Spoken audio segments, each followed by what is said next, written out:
Dreamscape presents In a Day's Work, The Fight to End Sexual Violence Against America's Most Vulnerable Workers by Bernice Yeung, narrated by Jean Ann Douglas.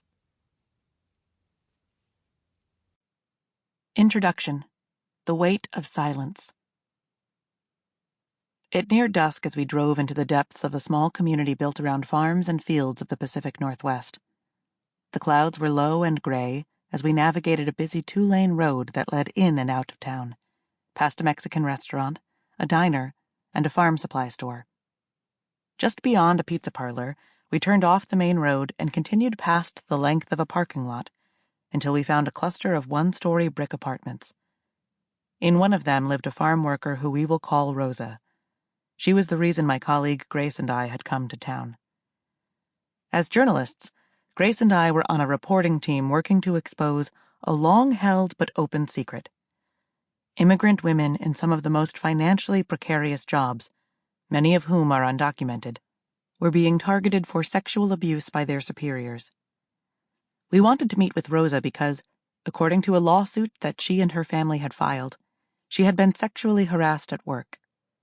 Worse, Rosa's sister had been repeatedly raped by a supervisor there. Reading the case file had left me internalizing the weight of their story.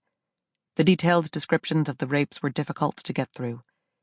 She said her supervisor had violated her in a farm shed while he held gardening shears to her throat. He pulled her hair or slapped her while he raped her because he said she wasn't putting enough effort into it. Then he coerced her into silence by threatening to kill her children in Mexico, or by reminding her of the power he had to fire her sister and brother, who also worked at the same farm. The supervisor knew that for workers not authorized to be in the country, the prospect of losing a job was almost as menacing as a death threat.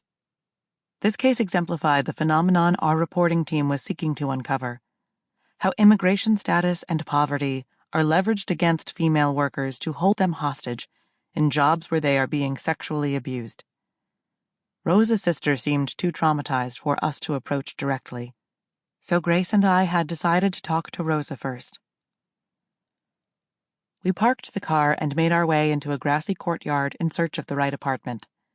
We circled the complex and stopped at a door facing the street to check the number against our notes. This was it. We knocked. The woman who answered had a broad face and high cheekbones. She still wore the jeans and fleece vest that she had put on before starting a shift at an egg production plant nearby. Grace and I introduced ourselves and told Rosa why we were there. Sample complete.